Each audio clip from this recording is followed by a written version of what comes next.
삼성증권에서 나온 리포트를 보면 세 가지를 이제 얘기를 했어요. 첫 번째는 반도체, 두 번째는 인공지능, 세 번째는 엔터예요. 나름대로 부각을 받을 가능성은 있다라고 봐요.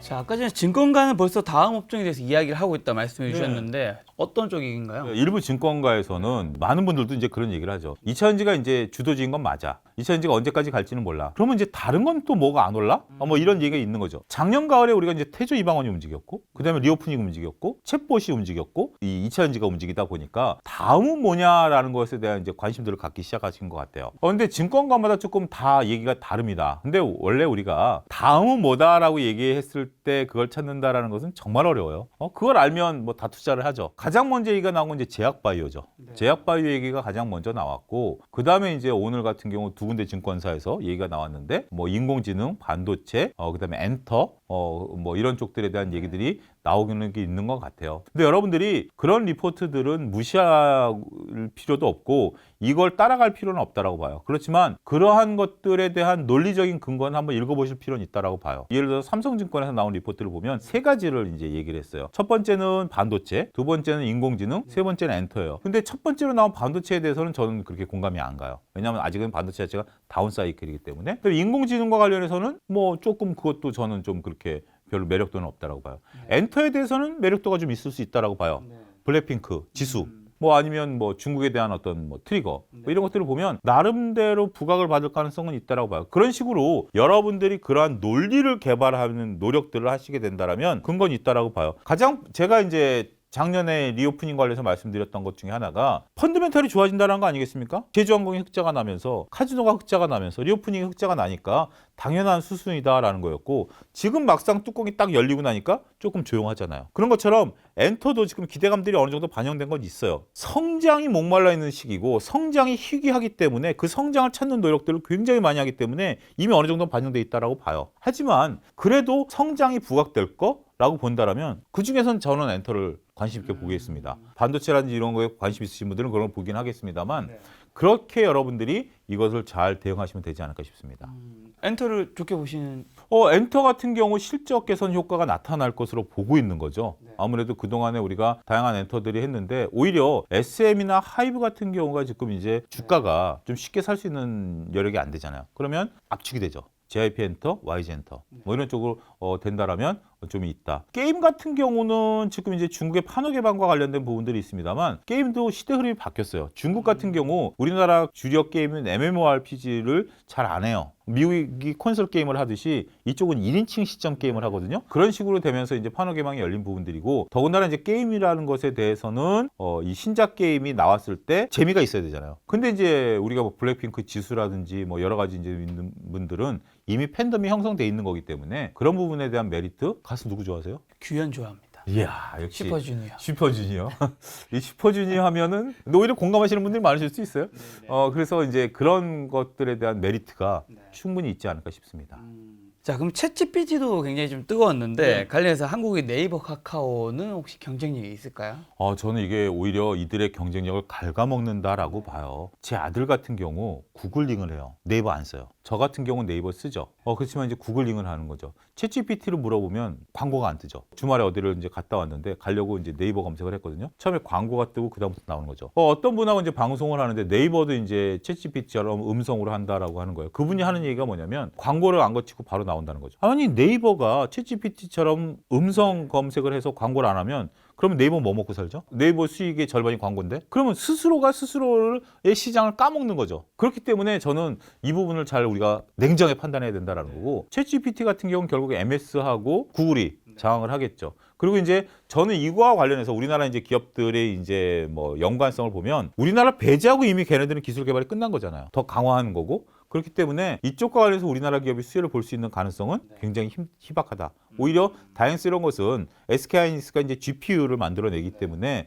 엔비디아처럼 이런 것들에 대한 하드웨어적인 부분들은 있지만 이것에 대해서 우리나라 이제 일부 특허를 갖고 있는 기술들이 여기 M&A 될 가능성이 있다. 특허를 받을 수 있다. 저는 그 부분에 대해서는 그렇게 희망적이지는 않습니다. 미국발 은행 위기, 지금 현재 뭐 여러 가지 파산이라든가 이런 거 일어났었잖아요. 지금 현재 뭐 또 추가적으로 위험한 곳이 있는지랑 그다음에 이런 위기에 대한 영향 없을까요? 어떻게 보세요? 지금 이제 여러분들이 보셔야 돼요. 미국에서 그 서브프라임에 대한 우린 트라우마가 있는데 미국에서 은행이 파산을 했고 스위스에서 은행이 이제 넘어갔는데도 미국 시장이 왜 평온할까요? 그걸 보셔야 돼요. 국내 언론을 보실 게 아니라 국내에서 지금 이게 미국발 위기다 하는데 지금 미국 시장은 의외로 평온하고요. 그 다음에 미국 같은 경우 기준금리를 25bp 인상을 했죠. 그 다음에 또 뭐가 있었죠? 유럽에서 ECB 같은 경우 50bp 금리 인상을 했고 영란은행도 25bp 금리 인상을 했어요. 그들이 왜 이렇게 그거는 이제 CS 문제가 터진 이후에 또 금리 인상을 했어요. 왜 그랬을까요? 이 문제가 우리가 서브프라임과는 다르다라는 거죠. 서브프라임은 은행에 돈이 없었어요. 부채를 가지고 지네가 상품화하다 보니까 그 부채가 서브프라임 모기지론에 터지다 보니까 은행들이 돈이 없던 거예요. 지금은 SVB 같은 경우 돈이 있어요. SVB가 돈이 있는데 왜 파산이냐? 돈을 채권에다 묶어 놓으니까 지금 인출이 시작된 상태에서 핸드폰 시대에 뱅크런이 일어나니까 줄을 안 서도 되는 거죠. 주말에 52조가 빠져나가다 보니까 이 채권을 팔아서 줘야 되는 거예요. 파산을 중앙은행이 시켜버린 거예요. 파산을 한 게 아니라 돈을 막아놓고 채권이 있으니까 이 채권 갖고만큼 우리가 돈을 빌려줄게. 돈을 빌려주고 이게 다 대응할 수 있어. 지금 그런 상황인 거예요. 지금의 미국의 뱅크런은 돈이 빠져나와서 금고에 들어가는 게 아니라 중소은행에서 대형은행으로 가는 자금의 로테이션인 거예요. 그런 부분들을 좀 봐야 된다라는 거. 도이치뱅크도 지금 이제 뭐 언론에서 좀 했지만 결국 문제가 그렇게 크지 않다라는 거잖아요. 그만큼 지금 현재 이 미국 은행의 사태는 일부 특성화된 은행들에 대한 어떤 현상, 비트코인과 관련됐든지 아니면 스타트업과 관련됐든지 그다음에 CS 같은 경우 이미 재무제표상에는 문제가 있었던 거거든요. 별개의 문제인데 이후에 같이 이제 묶였던 그런 부분들이기 때문에 큰 은행들 같은 경우는 대응을 안 하죠. 지방은행은 물론 변동성들이 있어요. 근데 왜 그러냐면 지방은행이 이제 불안하니까 이 돈을 빼가지고 이제 큰 은행으로 돈을 보내는 자금 로테이션이 일어나다 보니까 이제 그런 것들이 있지만 미국 당국들이 발빠르게 이제 대처를 한 거죠. 대처를 하고 있는 상황에서 이게 무슨 막대하게 돈을 푼다라고 여러 가지 부분들도 있긴 합니다만 이게 그들이 자산이 있기 때문에 그렇게 심각하게 안 받아들이는 거예요. 그런 부분들을 우리가 보셔야지 미국발 금융위기가 우리나라 시장에 전파돼서 한다라는 것들을 보면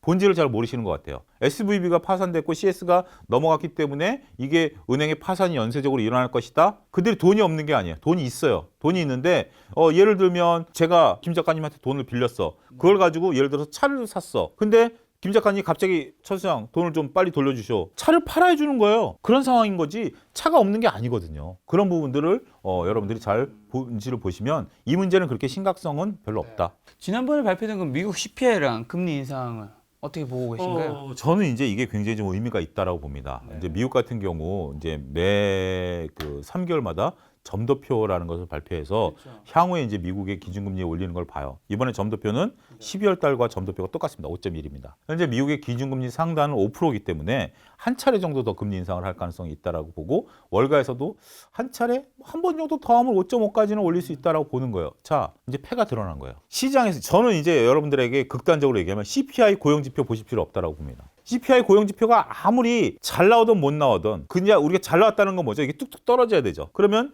미국은 여기서 한 차례 더 올리고 끝내든지 안 올리고 끝낼 수도 있어요. 만약에 이게 갑자기 떨어지던 게 위로 올라간다 하더라도 두 차례 정도 올리면 끝나는 거예요. 미국은 5.5 이상 금리 올리기 어렵다라고 봐요. 5.75까지는 올릴 수 있지만 6이라는 숫자를 보기는 어렵다라고 봐요. 그거는 누구든지 동의하는 거예요. 지금 6%대까지 금리 올라간다고 보는 시간 없잖아요. 작년만 하더라도 4%, 5%대에서 우리가 깜짝깜짝 놀랐는데 이제 5%가 왔는데도 안 놀라는 거예요. 4%, 3%대는 어디까지 올릴지 모르는 거죠. 사람이 가장 불안한 게 어디까지 갈지 모르는 건데 이제는 패를 읽은 거예요. 연준이 네가 아무리 올려? 그래 마음대로 올려봐. 어디까지 올릴 텐데. 한두 번이면 끝날 거 아니야.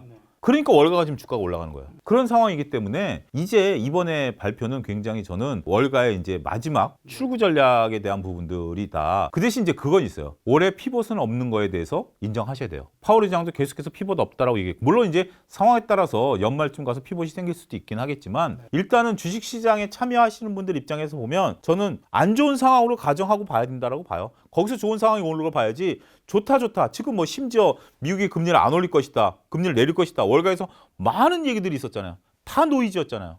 심지어 금리를 내릴 것이다라고 저는 국내 유튜브 어떤 유튜버가 얘기하시는 거 봤는데 무슨 근거를 갖고 얘기했는지 모르겠어요. 뭐 노무라에서 나온 거 갖고 얘기했는데 그거 다 틀렸잖아요. 차라리 금리를 더 세게 올린다라고 했다가 덜 올렸으면 안심이지 금리 안 올린다는데 왜 올렸어? 그럼 그 사람한테 책임 물을 수도 없는 거잖아요. 그래서 저는 일단은 금리가 올라갈 수 있는 것은 5.5 정도까지 예상을 하시고 올해 피봇 없다라는 거 인정하시고 그 대신 지표가 나오면 좀 빨리 피봇이 올 거고 그렇지 않으면 피봇은 좀 길어질 것이고 또 한 가지 이러면 한미 간의 금리 격차가 지금 우리가 1.5%포인트 벌어졌기 때문에 자금 유출이 일어나는 거 아니야? 라고 하시는 분들도 있는데 이것도 현상을 잘 모르는 겁니다. 왜냐하면 지금은 캐나다가 기준금리가 4.75예요. 캐나다 기준금리가 4.75면 당장 캐나다에 있는 자금이 미국으로 몰려가야죠. 왜 캐나다는 기준금리를 안 올렸을까요? 이제는 미국이 따라 올리는 금리를 많은 나라들이 안 따라가겠다라는 거예요. 두 번째는 금리에 따라서 자금이 이동하는 것들이 그렇게 크지 않다라는 거죠. 금리에 따라서 이동하려면 일본은 마이너스예요. 그러면 일본은 외국 자금이 안 들어가나요? 금리만 보면 아르헨티나는 기준금리가 80%예요. 그럼 아르헨티나에 돈 넣어야죠. 여러분들 아르헨티나에 돈 넣으실래요? 일본에 돈 넣으실래요? 저는 일본에 넣을 겁니다. 그런 것처럼 이게 그 나라 체력과 관련된 거지 단순하게 금리 격차가 되는 건 아니에요. 또 한 가지 이번에 연준 같은 경우 그런 걸 얘기를 했죠. 내년도에 터미널 금리를 4.1에 4.3으로 올리긴 했지만 내년도에는 4.3이 된다는 거고 내후년에 3.1까지 떨어진다는 거 아니겠습니까? 금리 떨어질 거예요. 우리는 지금 3.5에서 한 차례 정도 더 금리 인상하면 3.75예요. 기다리고 있으면 거의 걔네도 떨어지는 거예요. 기다리고 있으면 떨어질 건데 그런 상태에서 굳이 그렇다고 해서 자금이 거의 갔다가 이렇게 왔다 갔다 한다? 저는 그렇게 보지는 않아요. 그런 부분들을 여러분들이 잘 보시고 환율도 봐야 되고 이런 부분들을 지금 환율도 굉장히 안정적이잖아요. 1,300원대 부근에서 움직이고 있는 부분들을 보면 금리가 150bp가 벌어졌으니까 자금이 유출될 것이다. 그건 단순하게 숫자만 보시는 거예요. 그 현상들을 정확히 안 보고 숫자만 보는 거기 때문에 그런 오류라든지 잘못된 뇌피셜을 전파할 수도 있다. 자, 마지막으로 소장님 단기적인 시장 좀 전망이랑 그리고 이런 시장에서 우리 개인 투자자분들 좀 어떤 전략으로 좀 대응해야 될까요, 그러면? 일단은 단기적으로 봤을 때는 올해 시장이 의외로 좋았죠. 좋았다고 하시는 분들도 있고 뭐가 좋았냐? 난 아직 물려 있는데 라고 하시는 분들도 계실 겁니다. 근데 지금 전반적으로 생각보다 굉장히 강했죠. 이건 저도 실기를 했습니다. 저도 올해 시장 굉장히 좀 출렁거릴 걸로 봤고 외국인들 어떻게 보면 좀 은행주 같은 경우 실기를 했죠. 뭐 실기했다고 보기는 어렵겠지만 정부 정책이 갑자기 바뀐 거니까. 그렇지만 이제 뭐 인공지능이 갑자기 터지면서 이런 뭐 상황들이 많이 급변하기 시작했죠. 근데 이제 어느 정도 저는 이게 이제 일단락되는 국면이 4월까지는 좀 된다라고 봐요. 그러면 일단락이 되고 바로 이제 다른 것들이 가느냐? 작은 테마들은 움직일 거라고 봐요. 왜냐하면 트레이딩 하시는 분들 입장에서 보면 지금 올 초에 돈들을 많이 버셨고 이렇게 좋은 장이 없었어요. 그분들이 공격적으로 투자해서 수익을 냈기 때문에 이 공격성은 당분간 유지될 걸로 봅니다. 공격성은 뭐죠? 주가가 떨어졌을 때 과감하게 매수하고 기다리니까 수익이 났어요. 이걸 하다 보면 이게 조금 떨어지면서 오히려 손해를 볼 수도 있겠죠. 그래도 벌어놓은 게 있으니까 당분간은 공격적일 거예요. 하지만 어느 순간 이것도 이러다가는 이제 변했구나라는 걸 느낄 때까지가 저는 한 4월 말 정도까지 되지 않을까 싶고요. 본격적으로 뭐 어떤 차기 주도지가 나타나려면 아무래도 한 6월 정도는 돼야 이걸 또 예측하는 것도 굉장히 좀 우스운 얘기예요. 제가 4월 달에 어떻게 될지 5월 달에 어떻게 될지 모르겠습니다만 일단 그냥 심정적으로 그래요. 이 정도는 좀 지나야 최소한 뭔가 좀 수습을 하고 갈 수 있는 게 아니겠는가. 우리가 막 달려오고 나면 호흡이 가빠지잖아요. 이 호흡을 어느 정도 조금 멈춰야 그 다음에 이제 다른 것을 이제 또 일을 할 수 있는 거 아니겠습니까? 헉헉대면서 모든 일을 할 수는 없잖아요. 오랜 주식시장에 있었던 경험으로 말씀을 드리는 거니까 여러분들이 염두에 두실 필요는 있지 않을까 싶습니다. 네, 소장님 말씀드린 자신만의 좀 호흡을 가다듬고 그리고 2차 전지가 뜨겁지만 거기에 또 일찍 들어가지 못했는데 지금에 와서 포모 현상에 이끌려 그렇죠. 들어가는 실수는 범하지 말아야 되겠네요. 그렇습니다. 저는 2022년 제 매매 기준으로 놓고 보면 2021년에는 저는 거의 매매를 안 했어요. 2022년에 매매를 좀 하고 가을쯤에는 이제 별로 뭐 내년까지는 주시장 안 좋을 거라고 봤는데 갑자기 리오프닝이 저를 향해서 웃는 거예요. 그래서 2차 리오프닝 들어가서 또 수익을 냈어요. 그런 것처럼 저는 이제 또 보면 또 어떤 게 또 그렇게 저를 향해서 또 웃을지 몰라요. 그거 기다리고 있는 거예요. 저는 2차 전지가 저한테는 아직 안 웃고 있어요. 다른 게 웃는 게 나오면 저는 그때 가서 또 과감히 투자할 거니까 여러분들도 그렇게 기준점을 잡으십사 강조드리겠습니다. 알겠습니다. 우리들의 계좌도 우리에게 좀 웃는 날이 왔으면 좋겠다는 생각이 들었습니다. 오늘 만날 손님은 차영주 소장님이었습니다. 지금까지 여러분 소중한 시간 함께해 주셔서 정말 감사합니다. 오늘도 김 작가였습니다. 고생 많으셨습니다. 감사합니다.